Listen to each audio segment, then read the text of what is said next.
happen, things that might happen. It is not aimed at helping people who lose these, but some of the processes here might be of help. I hope that in reading this self-help guide, the personal accounts here can help some of you who are struggling with events and people that may seem surreal. Writing down our experiences is therapy in itself, and even if you don't like expressing your feelings in words, doing so can bring healing and a measure of peace. Chapter number 1: First Realization. Option 1: To live well, think of each day as a life in itself. Seneca. Some people can go through life without much trauma. Their parents live long, healthy lives, their friends may go away, but they can grow up, marry, have kids, and do the usual things. No big deal. For others, life is one long trauma. We all know people of each variety.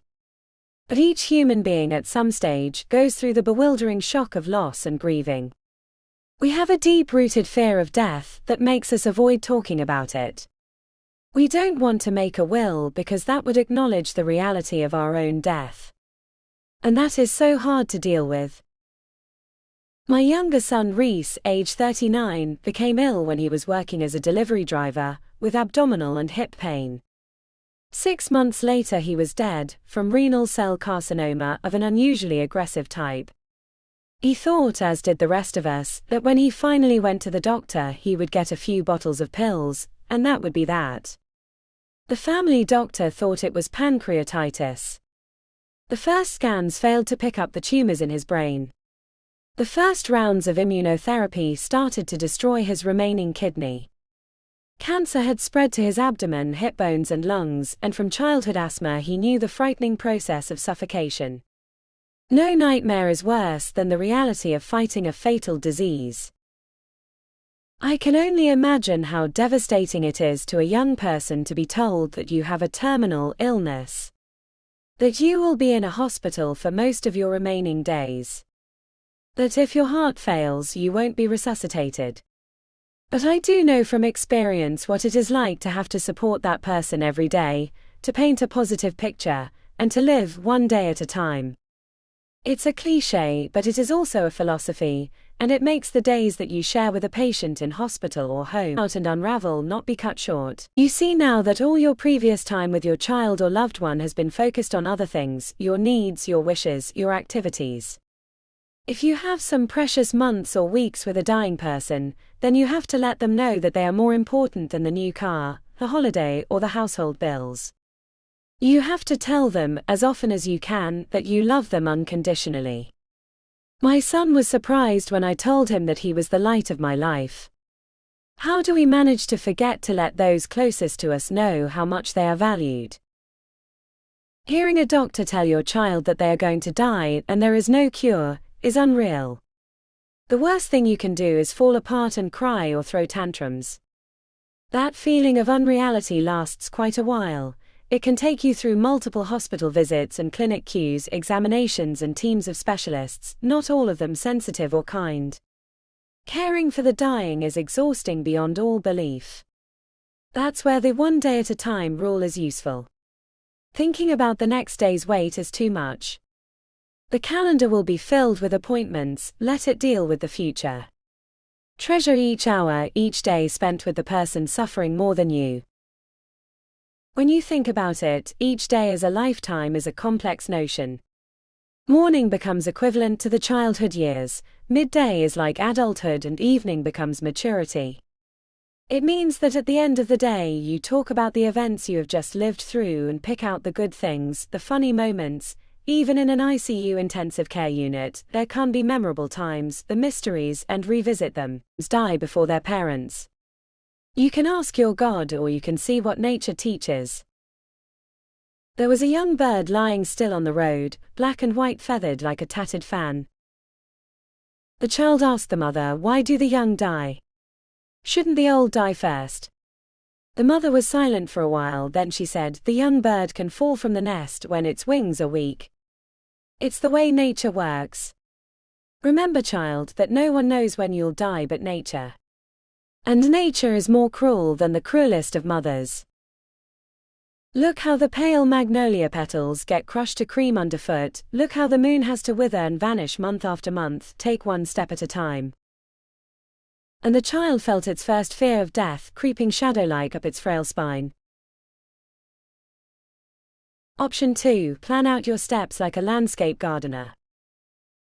For those who have to be in control of it all, your diary, wall calendar or phone reminders will be the most important things to get you organized.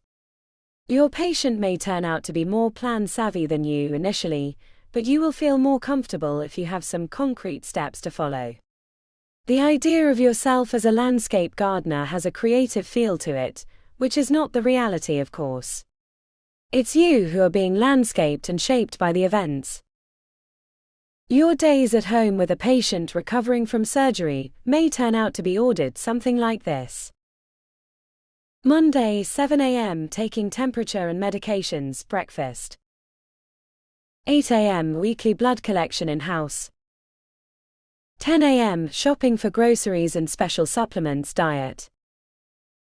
12 p.m. visit hydrotherapy pool for exercise. 3 p.m. visit from relatives, friends. Tuesday, 7 a.m. taking temperature and meds, etc.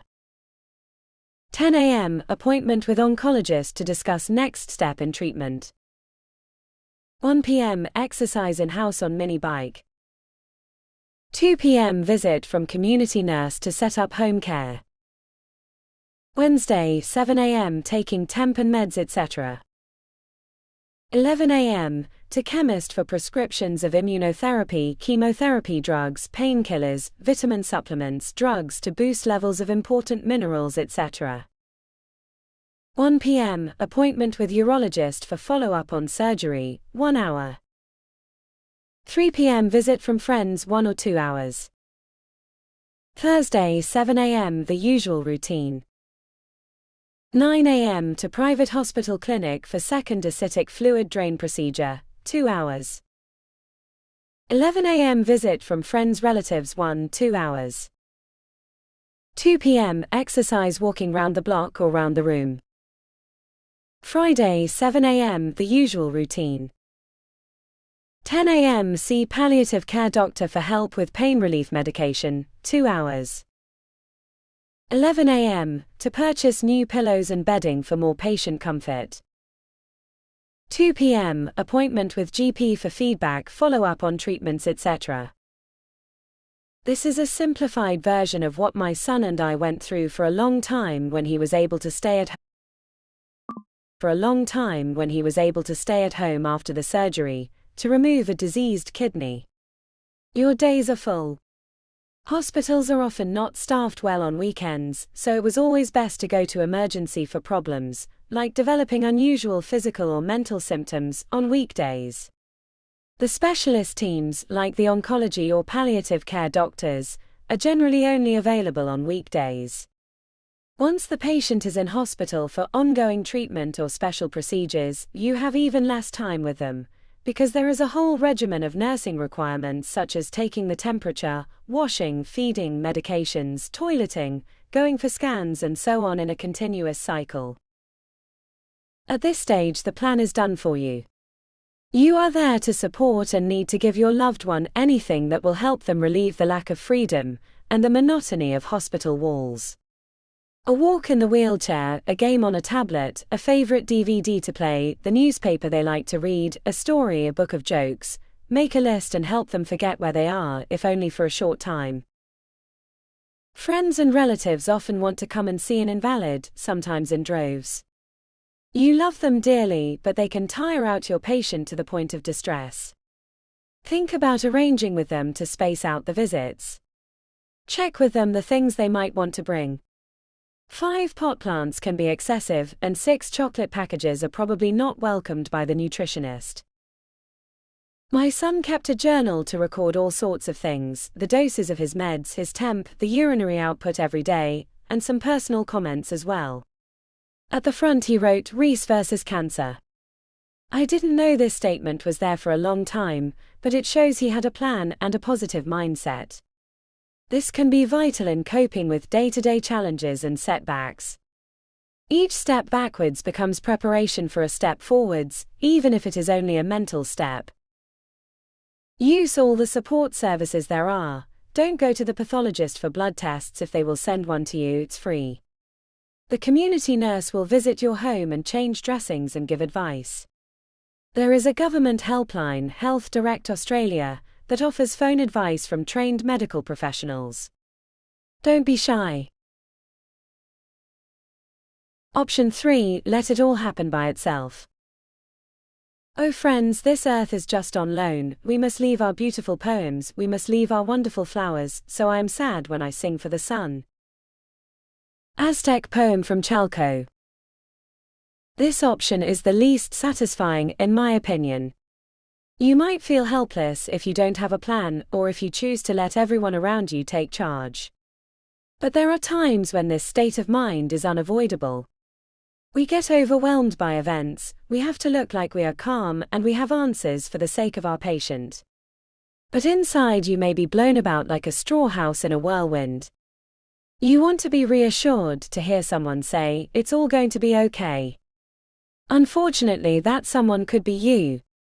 If you aren't strong enough or determined enough to make the day-to-day decisions for someone who is dying, then things will flow on around you as if you were invisible. Large families often have a range of people with the right personality to deal with the problems and trauma. Are you one of those? If not, who is the leader and best decision maker? Who do you all turn to in times of stress? It may not be the oldest member of the family. It may be someone who is wise beyond their years. Whoever the chosen one is, there will be great pressure on them. Yet in some respects, there is wisdom in letting your destiny happen without fighting every step of the way. If life is just on loan to us, as the ancient Aztec poem insists, then it can be less traumatic and stressful to accept that our loved ones are going to depart, and there is little we can do about it. It is common for parents of the dying, or for a partner to have a guilt response. To blame themselves for not acting quickly enough or not asking for expert opinions. You can be eaten up by guilt and become a shadow.